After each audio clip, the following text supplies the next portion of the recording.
Welcome to Aegir Gate2 guide video. Hit the like and sub in advance and come to my Twitch channel. This guide covers both normal and hard mode when there's a difference. Battle items: Atropine or Stimulant, Dark Grenade, and Sacred Charm. The boss is Ancient type, and you take Light Salvation card set. He has 300 HP bars.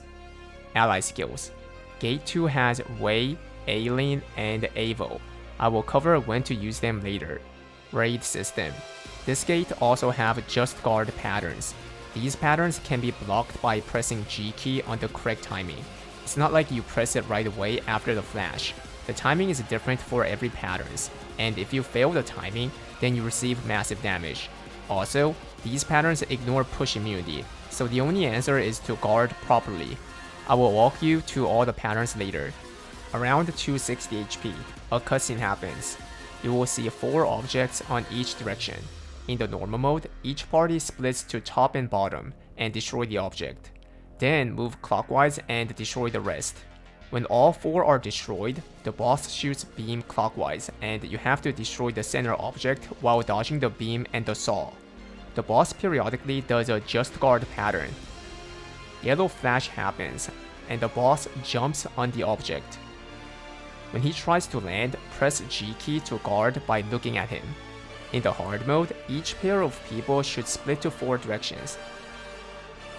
You have to counter the saw from the direction where the arrow is pointing to. Then auto attack the saw once to where the object is by staying in the circle. When it requires stagger, stagger it. Then it rolls to that direction. You want to land it on the object. After rolling the saw, the boss does Just Guard pattern, so guard it. Then the saw spawns again, so do the same thing. If all players land their saw on the object 2 times in a row, then the same beam happens. Destroy the center object while dodging the beam and the saw. Also, do the Just Guard when he tries to land. If even one player fails the saw on the object, then you have to do the saw again on the next session, which delays the time. When the center object is destroyed, then you get thrown to a narrow field. The boss has 15 stacks of incoming damage reduction buff. You want to remove them by doing the mech. Each party splits to top and bottom. Dodge the foot by sticking to the edge. In the hard mode, the person who's the farthest gets a target which generates a puddle. Supporters should take the target and put the puddle in the corner. You will see 3 spears on each side. Each requires counter, stagger, and damage. If you succeed them, then his buff stacks decrease. If you fail, it imprisons the players. DPS the boss for a while and then go back to the edge when you see the telegraph. Repeat the same mech for 3 times to remove all the stacks. On the 3rd, after the spear spawns, the leader uses Evo on the boss to do damage. Then Evo's last hit lands after all the stacks are gone, and the mech ends. Afterward, the boss changes the field again into a small circle field. Your goal is to take his HP down to 210. If you go out of the field, then you get teleported to the opposite side with a debuff stack.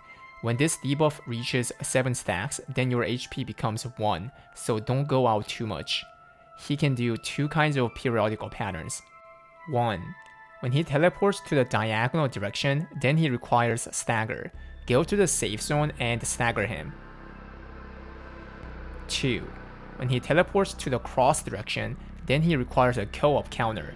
After the counter, one player gets a target. That player should aggro it to one side and dodge it when the flash happens. Others should just DPS from the opposite side. One time during this phase, he gets incoming damage reduction and summons a wall that moves to one direction. The leader uses Evo to destroy the wall. Then the boss gets staggered and you get DPS window. The party sends full buff and use Atropine here. This will allow you to reach 210 HP fast. Lastly, let me cover the normal patterns that only comes out in this phase. Hamster wheel. This pattern is hard exclusive. The boss looks at the aggro and spins the spear. People on his front or back will get pulled in. Then he shoots beam to those grabbed players, which does a lot of damage. The aggro player should move sideways to keep his direction. Orb strike. The boss spreads orbs. Then he picks up one of the orbs and strikes the opposite side. Move to the side where he grabbed the orb. Domain expansion. The boss floats in the air and everything gets slow. Then he attacks the front in a wide range. Go to his narrow backside as soon as you see him float. Red puddles. The boss holds his hand and attacks the field with red puddles. Small puddles are easy to dodge, but sometimes he summons large puddles, which is harder to dodge and even stronger. When the safe zone gets covered, just move out to teleport. Wave. The boss slashes 2 times, which generates wave to one direction. Just stay on the side where there's no wave. Front to back. The boss stretches his arm and attacks from front to back side. Just spacebar to the front side. Around 165 HP, a cutscene happens. There will be an object in the center that rotates the beam again. This time you stagger the object. If you do, then the boss appears with shield. Your goal is to remove his shield and then destroy the object in 80 seconds. You cannot attack the object when the boss has shield. You can see the timer around the object. When it runs out, it's a raid wipe. This shield is a lot. The key to remove the shield is succeeding the just guard pattern. You can see a bar above him. When it runs out, then he spins the spear and holds high. When he tries to strike, press G key to guard by looking to the direction. If you succeed, then all your skills cooldown reduces by half. To maximize the value, everyone needs high uptime of using skills during this phase. He does 3 times of just guard patterns in total in this phase. The leader have 2 choices of using ally skill. 1. The leader uses Aegir when his remaining shield is around 7 billion. Since Aegir does more damage on shield, this will pretty much remove his shield.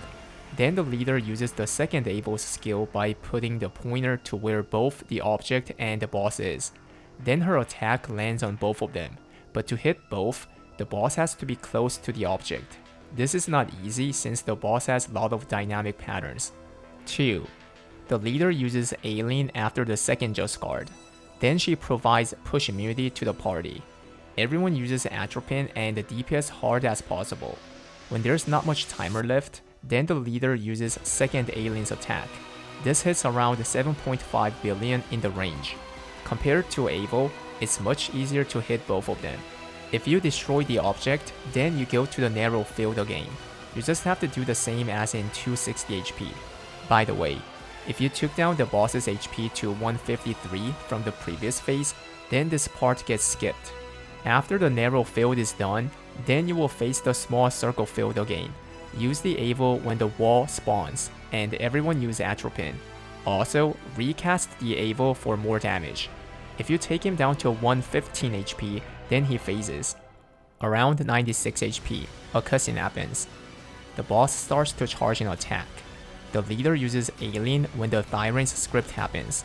This triggers special Ealyn that teleports the players to the safe zone and deals around 20 HP bars to the boss. When you get teleported back, do some DPS. Then he summons a large feet that walks forward. If you get hit by it, then you get stunned. In the hard mode, it can also kick instead of walking forward. Stay out of the direction of the feet, and everyone gather to one spot. Then the boss lands on a player in a donut shape, so dodge it. From now on, this feet pattern happens periodically. Also, the edge of the stage starts to collapse. It starts from the top side and collapses one by one to the counterclockwise. If you get pushed to the edge, then it's a death by falling. Your goal is to take his HP down to 0. In the normal mode, that's the end of the raid. But in the hard mode, there's another phase. After the cutscene, you will see the boss with 44 HP bars and 1 minute 30 seconds of berserk time. The boss charges for an attack. This is a just guard pattern. When the circle on the floor disappears, press G key to guard by looking to the direction. Then the boss requires co-op counter, so everyone stay in one direction and succeeded. If you do, 3 people get beam.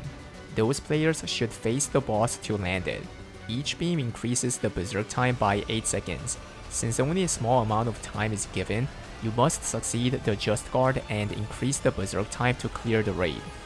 If you fail the just guard pattern, then you receive massive damage. Even if you survive, you get imprisoned. Other players should prioritize on succeeding the co-op counter and landing the beam first, and then free him. The just guard pattern happens around every 50 seconds. If you land the auto beam, then you can see the just guard pattern up to 3 times in total. Also, the edge of the stage still collapses, and of course you can fall and die. If you take his HP down to 0, then that's the end of the entire raid. This time, let me cover the normal patterns. Just guard patterns. Aside the guard patterns during the mech, there are patterns he uses normally. Charge. The boss flashes yellow and charges to a player. Press G key on flash by looking at him. Donut. The boss flashes yellow and strikes the inner side, then attacks the outer side. Press G key before he strikes by looking to the direction. Yellow circle. The boss flashes with yellow circle. Press G key right before the circle gets filled up by looking at the center of the circle. Hanging on the spear. The boss hangs on his spear and flash strikes in a Pac-man shape, then attacks the back. Press G key right before he strikes by looking to the direction. There's a similar pattern to this. He strikes first, then hangs on the spear. In this case, it's not a guard pattern. He attacks from front to back. Spacebar to the front. Spear shot. This pattern happens during the stage collapse. The boss summons spears by walking. The spears pierce the players, which can knock them out. Then he teleports to a player and grabs him. If someone's grabbed, he requires a stagger. Dodge the spears not to fall. Uppercut grab. He slashes 2 times by uppercutting, then grabs a player. Stay away from the front when he uppercuts. Charge strike. The boss bends slightly and charges to a player, which attacks the outer side in a wide range. Don't be on his front when he bends. Donut grab. The boss attacks in donut and aims a player. If a player gets caught, others have to free him by doing stagger. Dodge the grab by moving sideways. Side attack. The boss hits the side 2 times. If someone got hit by the second hit, then he attacks that player. Normally, head attackers or supporters intentionally get hit by it for more DPS time. Co-op counter. The boss hops in the air for 4 times to the aggro. On the 4th one, he requires a co-op counter. Everyone should gather on one spot and succeed a counter. Spear counter. The boss summons 3 spears which require a counter. Then he teleports to a player and attacks. Succeed a counter and stay away from the boss until he finishes the last attack. Front swipe. The boss swipes to a player for multiple times. The aggro player should move far away rather than turning the boss around. Inside outside. The boss spins the spear which attacks the inner side with lines. Move out. Then he attacks the outer side with pizza shapes. Move in. At the end, he attacks a player. If players got hit by any of the patterns, then his clones attack at the end. During the stage collapse, this pattern gets enhanced. After moving out and in, he windmills the outer side, so stay in. Then a safe zone appears. Everyone should move to that side to dodge the last hit. Clone teleport. The boss disappears by showing clones. Then he teleports to a player and attacks. In the stage collapse, 2 clones are counterable and 2 are fake. If you succeed the correct ones, then he gets staggered. Giant arm. The boss disappears and the giant arms spawn parallel to clap the players. You can dodge it by being in the narrow safe zone next to the hand side. Spin charge. The boss spins his spear and charges to a player which leaves attacks behind. Stay behind him and chase him after the attack happens. Blue telegraphs. The boss attacks with front-back or left-right blue telegraphs which stuns the players. Then he teleports to a player and attacks. This pattern is good for positioning the boss to the center during the 165 HP mech for using the ally skill. Pac-man. The boss attacks the front in a wide cone range. Then he turns to a player and attacks in Pac-man shape for 2 times. Just stay on his backside, but don't stick too close. Cube. The boss surrounds himself with cube and attacks in 4 directions. After the first 2 hits, move to that side since it's safe. Spear throw. The boss swipes 2 times and then throws the spear from the air, which slows you. Then he strikes the ground. Go to his backside when he jumps. Wheel. The boss starts walking by throwing the wheels which airbornes you. Stagger him by dodging the wheels. Saw. The boss throws a saw to the aggro, then throws 3 of them. This attack leaves bleed, so dodge it. That's all for this video. Thanks for watching and hit the like and sub if you liked it. Also, come to my Twitch channel. Stay Giga Chad.